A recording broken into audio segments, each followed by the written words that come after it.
सुगस कल के सेशन में इरेडा लगभग 2.5 से 3% ऊपर था और आज के सेशन में एक बार फिर से लगभग 2.25 से 1.5% के आसपास की गिरावट देखने को मिल रही है इरेडा में।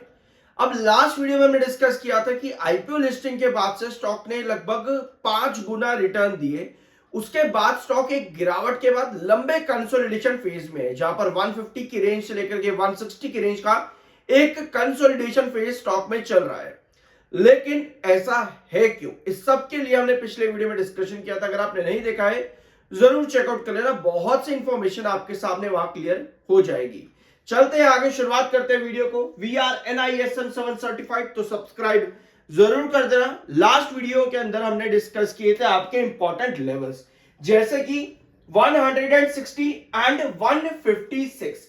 हमें मालूम है कि 160 हमारा क्रूशियल रिस्ट्रिक्शन जोन है और हमने डिस्कस किया था कि 160 पर आपकी एक डाउनवर्ड वेजेस पैटर्न की डायगोनल भी आ रही है। अभी चार्ट पैटर्न पे सब चीजों को समझेंगे, चिंता मत करो। अगर आप पहली बार चैनल पर आए हो, सारी डिटेल आपको यहां पे मिलेगी और आपको यहां पर एक डायगोनल दिख रही होगी इस तरह की, जो कि नीचे से ऊपर जा रही है और 156 का ये वाला लेवल आपको दिख रहा होगा। हमने डिस्कस किया था कि अगर 156 आपका ब्रेकआउट नहीं होता तो आप यहां डाउन ट्रेंड के अंदर फिर से चले जाओगे। ये वीडियो शायद से हमने 11 अक्टूबर को लिया था, लास्ट वीडियो इरेडा का। चेकआउट कर लेना कौन से डेट का था लास्ट वीडियो। तो उसके बाद आपको दिख रहा है कि कल के सेशन 156 फिर से चेक हुआ, बट आज 156 का रिजेक्शन लेकर के स्टॉक वापस से नीचे आ रहा है। हमें यहां चाहिए क्या? ऑन चार्ट आपके पास एक डायगोनल है जो बहुत जरूरी है, अभी उसको समझेंगे। लेकिन खबरों पर आते हैं। India power sector needs 32 lakh crore का investment by financial year 32, financial year 32 तक 32 लाख करोड़ का इन्वेस्टमेंट चाहिए। 32 लाख करोड़ का इन्वेस्टमेंट चाहिए, इसका मतलब क्या है? क्या फाइनेंशियल ईयर 32 में हमको 32 लाख करोड़ का इन्वेस्टमेंट चाहिए पावर सेक्टर के अंदर, जिसमें REC, इरेडा जैसे फाइनेंसिंग कंपनीज पुश करता देखने को मिलेंगी पावर सेक्टर को? नहीं। इस अपडेट को समझना बहुत आसान भी है और इसको मैनिपुलेट कर देना बहुत आसान भी है।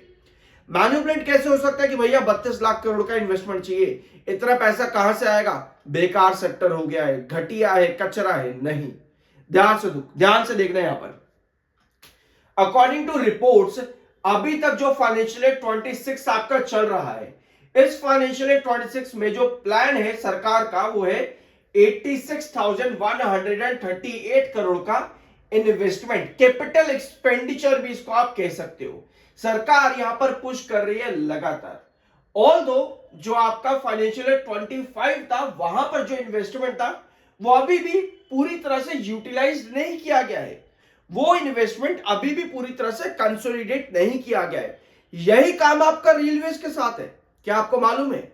रेलवेज और PSU जैसी इरेडा, NHPC, SJVN, ये कंपनीज क्यों नहीं चल रही है? क्योंकि मेजॉरिटी ऑफ देम जो इनका एक्सपेंडिचर था या फिर इन्वेस्टमेंट था, चाहे आप बजट की बात करो या फिर NEP प्लान्स की बात करो, दोनों में जितना भी निवेश डाला गया सरकार की तरफ से, अभी वो पूरी तरह से यूटिलाइज नहीं किया गया है। और जब तक यूटिलिटी नहीं होती तब तक भैया इंफ्रा कैसे खड़ा होगा, और जब तक इंफ्रा ही खड़ा नहीं होगा तो रेवेन्यू कहां से जनरेट होगा? तो कहीं ना कहीं यहां पर इशू है इन दोनों ही सेक्टर्स में, रेलवेज और इरेडा जैसे सेक्टर के अंदर। तो सरकार का जो टोटल इन्वेस्टमेंट का एक्सपेंडिचर है वो इतना अमाउंट आता है, उसके साथ में जो PM सूर्य घर स्कीम जो आपकी योजना है उसमें डिसबर्समेंट है 5,437 करोड़ का सेंट्रल फाइनेंशियल असिस्टेंस, जो कि मार्च 31, 2025 को मिला था। ओवरऑल जो इन्वेस्टमेंट आपका होना है 2032 तक, वो बताया जा रहा है 9,15,000 करोड़ के आसपास का, 9,15,000 करोड़। अब आप कहोगे भैया अभी तो 32 लाख करोड़ की बात चल रही थी, अब ये 9 लाख करोड़ रुपए कहां से आ गए यहां पे? बिल्कुल यही बात है। कितना इंफ्रास्ट्रक्चर बन रहा है, कितना इन्वेस्टमेंट आ रहा है, ये बहुत डिपेंड करता है। इसका रेशियो भी काफी डिफरेंट है जितने की जरूरत है। अब डिमांड हाई है एक्सपेंडिचर बढ़ाने की, इन्वेस्टमेंट बढ़ाने की, बट उस तरह से इन्वेस्टमेंट आ नहीं रहा है इस सेक्टर के अंदर। तो क्या सेक्टर ऐसे में खराब हो जाता है? नहीं। देखो क्या है, लॉन्ग टर्म ग्रोथ आपको पावर सेक्टर में मिलेगी, इस बात की गारंटी तो देखो यार क्या कहें इस चीज पर? इस बात की गारंटी ना कोई सरकार ले सकती है, ना ही कोई इंसान ले सकता है। इस बात की गारंटी मेरे ख्याल से खुद नेचर देगा। कैसे देगा भैया? जीरो कार्बन भी तो करना है आपको। ग्रीन एनर्जी का एक्सपेंशन अगर नहीं करोगे, गर्मियां आएंगी, गर्मियों में भयंकर गर्मियां, सर्दियों में भयंकर सर्दियां। तो भैया जब आपको नेचर कहने लग जाएगा ना, अपने आप ही ये सेक्टर भी धीरे धीरे करके अपना ग्रोथ पर आ जाएगा। समझे? गारंटी किसी चीज की नहीं होती। जब बात नेचर पर आ जाती है तो नेचर अपने आप सिखा देगा कि भैया आपको ये करना है, चुपचाप कर दो, तो इंसान कर देगा। समझ रहे हो? ये बात थोड़ी अजीब लगेगी। ये असल में ये पॉइंट जो है, जो मैंने बोला है आप लोगों को, नेचर सिखा देगा, नेचर खुद ही बता देगा, गारंटी कोई नहीं दे रहा इस बात की। ये बात मैंने खुद ही अभी यहां पर पॉइंट समझाते समझाते इस रिपोर्ट को खुद ही बनाया है। तो आई गेस ये चीज आपको अच्छी लगी होगी, तो सब्सक्राइब जरूर कर देना। ठीक है, अब आते हैं अगली चीज पर। सेलर लगभग डबल है, 11,31,000 बायर है और 22,63,000 इस समय सेलर है। तो 1:2 का रेशियो है बायर और सेलर के बीच में। टेक्निकल पॉइंट ऑफ व्यू पे MFI 72.2 का है जो कि बेरिश है, एंड 57.5 का आपका है टेक्निकल्स न्यूट्रल प्लस बेरिश है। चार्ट पैटर्न क्या बता रहे हैं? 156 और 160, ये दो इंपॉर्टेंट लेवल्स आपके हैं। थोड़ा जूम इन कर देते हैं इसको एक बार।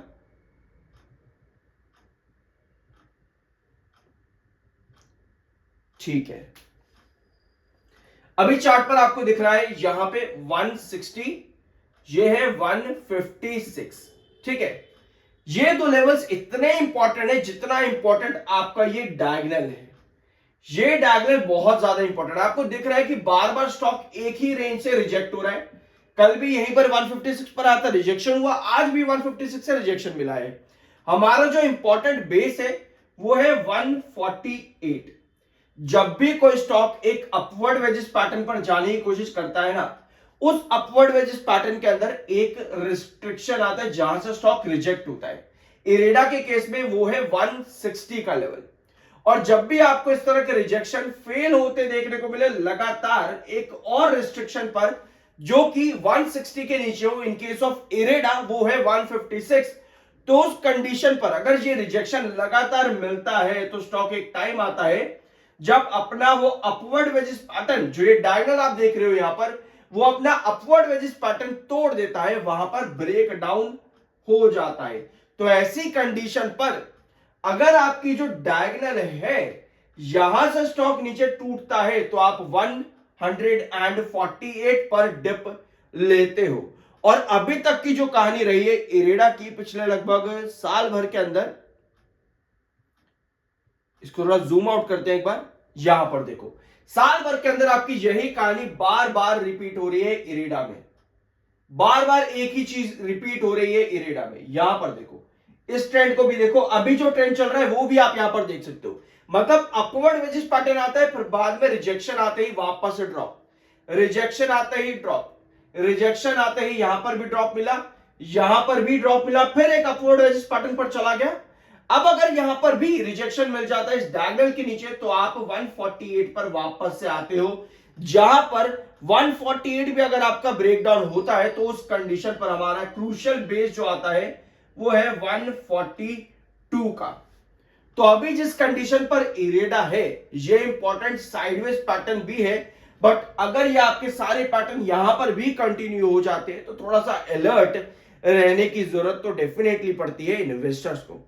तो नजर इन शॉर्ट अब कहां पर रहने वाली है, नेक्स्ट बजट में क्या एलोकेशन आ रहा है इस सेक्टर पर, नेक्स्ट जो विजन है वो वहीं से ही डिसाइड होगा इरेडा का। ऑल दो अगर मैं अपना पॉइंट ऑफ व्यू रखूं तो यार मैंने 66 पर बाइंग करी थी इरेडा की एक टाइम पर, और लगभग 300 जहां पर भी इसका हाई था उसके 10-15 नीचे ही मैंने कहीं सेल किया था, क्योंकि जब उसने अपना हाई लगाया तो थोड़ी बहुत करेक्शन आई, तो उस समय मुझे लगा कि यार ये करेक्शन कहीं बड़ी ना हो, तो 66 की मैंने अपनी पूरी एंट्री वहां पर एग्जिट करी थी। ठीक है, बाकी मुझे पर्सनल लगता है कि ये स्टॉक बहुत अच्छा है, फ्यूचर काफी ब्राइट दिख सकता है। मैं ये नहीं कहूंगा कि भैया 10 गुना हो जाएगा, 100 गुना हो जाएगा, ऐसा हो जाएगा, वैसा हो जाएगा, वो बातें कहनी बहुत बेकार है। मार्केट में रिसर्च करो, एनालिसिस करो, तब जाकर के कोई भी फैसला लो। बाय सेल की कोई रिकमेंडेशन नहीं, वो आपकी मर्जी और ओपिनियन होना चाहिए। सब्सक्राइब के बिना मत जाना।